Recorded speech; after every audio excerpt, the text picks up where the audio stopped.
Welcome to the Asbestos Knowledge Empire. What does asbestos management mean to you? I used to really struggle with the asbestos management at my site, but now it's a breeze. It used to be really expensive. I was paying loads, but now I've got my asbestos power team in place. It's so much easier. Asbestos can be a pain in the arse if not handled right. We had to stop the job because asbestos was discovered. Now we don't have that problem. Asbestos management is easier than you think. Asbestos management. Be proactive, not reactive. Think about asbestos first, not last. And now your hosts, best-selling authors and asbestos experts, Ian Stone and Neil Munro. Welcome to the Asbestos Knowledge Empire. I'm Ian Stone. And I'm Neil Munro. So today we're going to be talking about asbestos surveyors, how you get the right one, how you determine competency, how you get the right person for the right job, basically, all around surveys. Yeah, I think we have briefly covered this before in previous podcasts, but we kind of wanted to do a bit of a deep dive into this, expand it out a little bit. So the big question is, so what determines a good surveyor or a competent surveyor, I suppose? Is there any way of sort of fast-tracking that, do you think? Well, HC strongly recommend the use of UCAS accredited surveyors. That's what they wrote into the Asbestos Survey Guide, Yes. HSG 264 Yeah, Asbestos Survey Guide. Yeah, they put that in there. They couldn't say it was mandatory, could they? No, because then I think the reason behind that, they couldn't say it was mandatory because it had stopped trade. They can't be seen to kind of stop trade. But by putting in there, health and safety executives strongly recommend UCAS accredited I think surveyors. they did want to, didn't they? I think they definitely. They looked at around saying, you know, because it is mandatory on the testing side. Yeah. So if you are looking at having a laboratory do asbestos testing, they have to be UCAS accredited. You have to have that accreditation to legally provide that information and test those samples. Yeah, there was definitely discussions around it. Dr. Martin Gibson, who wrote the guidance, I had conversations with him around that time that it was being put together. And like I say, yeah, I think would like to have gone that step further, but for those reasons he couldn't. But yeah, by putting in there strongly recommend. Yeah, if you were going against if the HT came to your house and said, I would strongly recommend that you would do this. No, I'm all right. You've got to have some minerals to go against. Yeah, exactly. Against yeah, it's a funny one, isn't it? So yeah, UCAS. What is UCAS? What's UCAS stand for? So United Kingdom Accreditation Service. Yeah, so that's the government-backed body for accreditation for like testing, surveying, analysis, all those scientific type elements. Anything that can have like a process-driven element in it. That's what they accredit to. Yeah, and it's the sole one in the UK as well, isn't it? It is, yes. Yeah, it's the only one. You can't be accredited by another accrediting body and work kind of to the same standard. It doesn't work like that. You're either UCAS or you're not. Yeah. So, yeah, competence as well. I mean, how do you determine competence?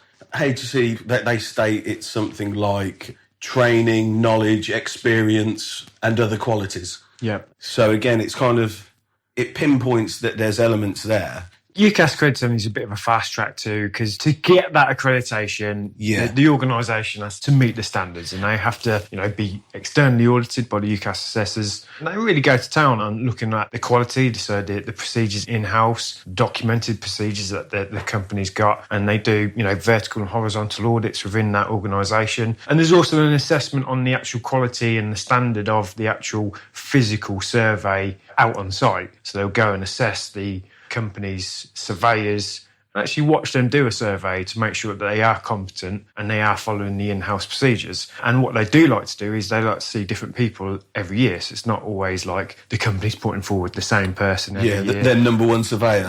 Yeah. The one that really knows what he's doing and he gets to go out and impress them. Like you say, they pick whoever, and quite a lot of the time it is the new people. Yes, they do like to see the newer people to, one, ensure that they're bringing on new people to meet the standard and to get an idea of the standard of the new people coming into the industry. Yeah. I think you hit the nail on the head there. Like, we talk about UCAS, it is a set standard. That's basically the long and short of it. It's a bar that you have to get across. So you have to have all the right procedures, policies, everything in place, and they have to be followed. And that is what UCAS do. I mean, when they come to do our visit, they spend about a week with us each year in the office, out on site, seeing different guys do different surveys, management, refurb, demos. They like to see everything. Yeah, and that kind of works in a bit of a cycle as well, 4-year cycle. So You get a big assessment at the beginning and then you get sort of like updated assessments. So it's kind of, they're always looking at different things. And the overarching thing about UCAS accreditation is their big thing is continuing improvement. So it's kind of like companies at one standard on the first assessment, and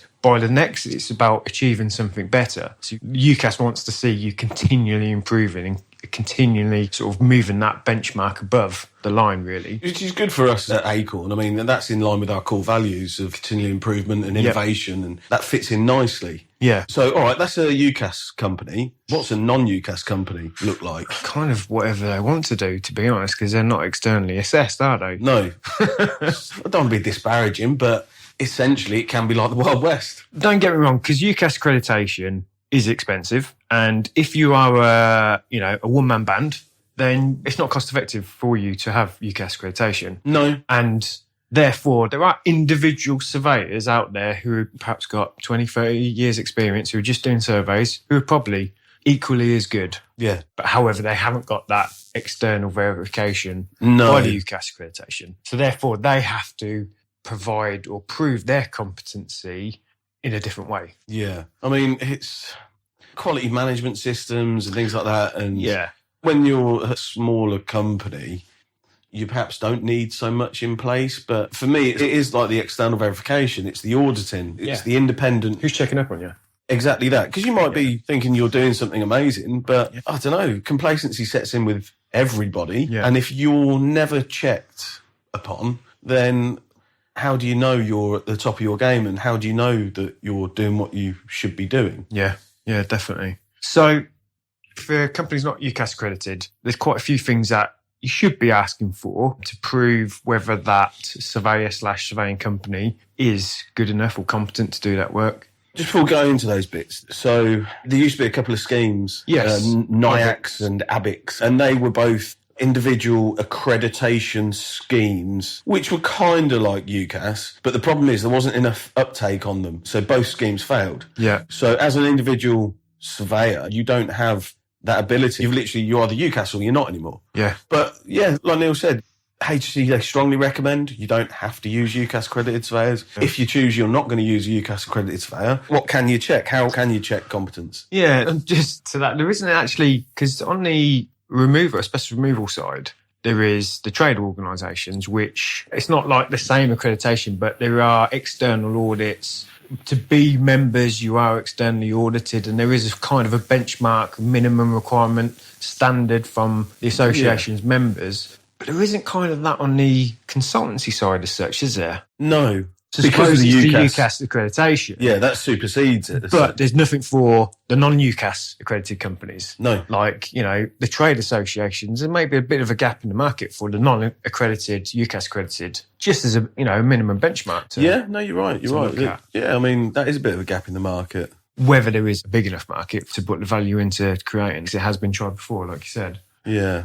I think when it was tried before, that's the problem. With any scheme, it's quite laborious. UCAS, it's laborious. It's a lot of work. And that's the problem when you start saying, right, well, we need to assess you, the money soon stacks up as well. Yeah. And I think that's the problem with those schemes for the smaller companies. Yeah. But, so, if you are going to use a non-UCAS accredited, or even a UCAS accredited surveying company, I would always recommend you do your own checks, can't you? Yeah, you've got to check competence. I wouldn't just take the fact that a company's got a UCAS accreditation as the badge of, they're all singing or dancing. I would still want to check their competence. Yeah. So regardless whether they're UCAS or not, and what sort of things can we look at? So first of all, has the surveyor or surveying company got enough training, qualifications, experience? So there's 3 areas there. Yeah. So let's take the first one, training. So what sort of training should they have as a minimum, really, if they're going to carry out an asbestos survey?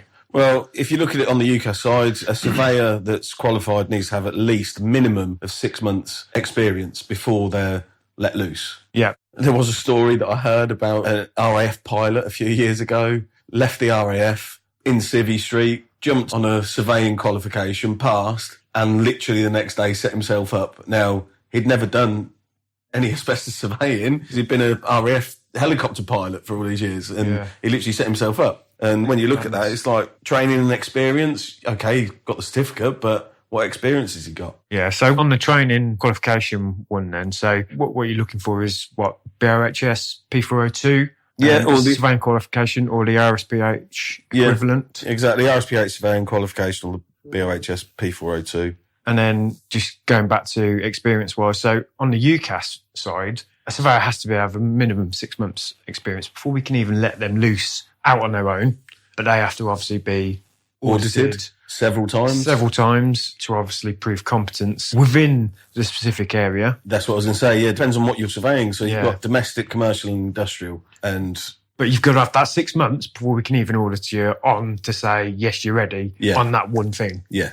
But that's a very good point on training and experience on that. When you look at a company, the company might, on the face of it, have that experience. Yeah. But this is when you need to start doing a deeper dive yourself of... And the individual surveyors. Exactly. Yeah. Who's going to be doing my survey? All very well and good, Neil, you sitting there telling me you've been doing it 17 years. I'm fantastic. Bad boy. Are you going to be doing my survey? No. And that's the thing. So that's definitely something that should be checked. It's not just the company, it's the individuals within the company as well. Yeah. And so like on our side, we're through the UCAS route, our trainee surveyors, they have to fill in training diaries. Yes. So they have to prove what experience that they've had, what sites they've been in, what types of surveys they've carried out in the certain types of buildings, etc. And that evidence, they have to stack up enough evidence before they're even audited to prove, yes, I've got the experience, now I'm ready to be audited, and then I can be qualified to survey that type of building. So it's quite a long process, and I don't know of a non-accredited company that would have that information that they could provide you. No. I suppose you could ask for, can I see previous survey reports that you've carried out on my type of building? Mm-hmm. That would give you an indication on their experience, I suppose. That is a very good point, actually, because it depends on the type of project and the type of building. Some are more complex than others. Some are straightforward. But if, I don't know, for instance, we do a lot in grade 1 and 2 listed buildings and properties. Now, there's a lot of things to take into consideration on those. Definitely. And I wouldn't be happy letting a surveyor in my grade 1 listed mansion come and do a survey if I didn't have, I don't know, kind of the proof backing it up that they've done that before. Yeah. Because it could go very, very wrong. Yeah. I suppose another way that you could validate that is references. Yeah. Ask references from previous employers of that surveying company. And the clients. Yeah, the clients, just to see, what they did. And also, I wouldn't just ask for a written reference. I would ask for, can I have their number? Yeah. And a company's always going to put forward the good references because, you'd be mad to put a bad reference. I really cop this job up, speak to him. But yeah, like you said, you could pick out an element by having a conversation of, I was happy with the survey, but they were a bit scruffy, or they turned up late or it overran. That sort of thing on the conversation, isn't it? The surveying, it was fine. Yeah, they found everything. It was all good. But then I had to wait 3 weeks for my report. Yes, it's that type of thing, isn't it? Yeah. Which doesn't always come through on a written reference. No, exactly. So yeah, we kind of covered that, and like I say, like if the individual surveyor's got knowledge of the specific task, and the risks involved as well. Yeah, depending on your site, if you've got a complex site, a chemical plant, power station, whatever, and you've got some really horrible things that could go wrong there. Definitely, they're the type of things you need to be highlighting to the surveying company. You can judge by their response. Yeah, when you highlight this information to them, and you can kind of gauge, are they competent from that? Big thing on the UCAS side. Yep. How do you think a non-accredited company can prove independence, impartiality and integrity? I don't know. Is the company linked to anything? Are they an independent surveyor, or are they a removal company, or are they linked to removals? Do they do removals themselves? It's all very well and good saying, no, I'm independent, I'm impartial, and I've got integrity. And look, I've got a written policy saying that. However, how's that checked if you're not being checked? It's a difficult one. It kind of... I don't know how you would... It comes down to a professional company, doesn't it? Because if you're a professional company and you're looking to put policies and you've got a quality manual or quality system, these kind of things... They do start to stack up as being a good thing. Exactly that. If you ask that question, they're like, you what? You what, mate? I ain't got a clue. Then again, it's kind of like alarm bells start to sort of like ring off. What kind of a standard of a company is this? Yeah. Definitely. And that leads on to, has the company got a quality manual? Has it got a system, management system? Do they know ISO 9001?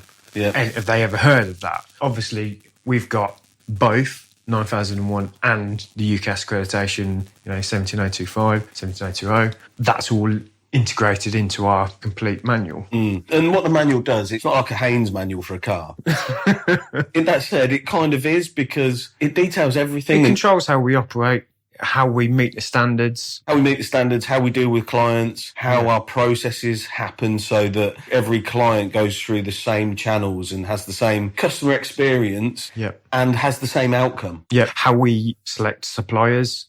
How we control everything basically within the business. Even down to the point of how we determine whether we can actually complete the work the client's asking us to. Because there's set questions and everything that we ask every single client when they come on board to kind of assess their needs and assess us against that to make sure we can do that for them. Because I think human nature, again, if you haven't got that in place, human nature is a client's come to me and said, I want to spend a load of money with you. Can you do this? A lot of the time people go, yeah, I'll do it. And then figure out how to do it after. Where it's not really the way it should be done, because if you can't do it, you should be saying no. And that's basically what our quality management system helps us to do as well. It stops us getting involved in things that we shouldn't, because we haven't got expertise in.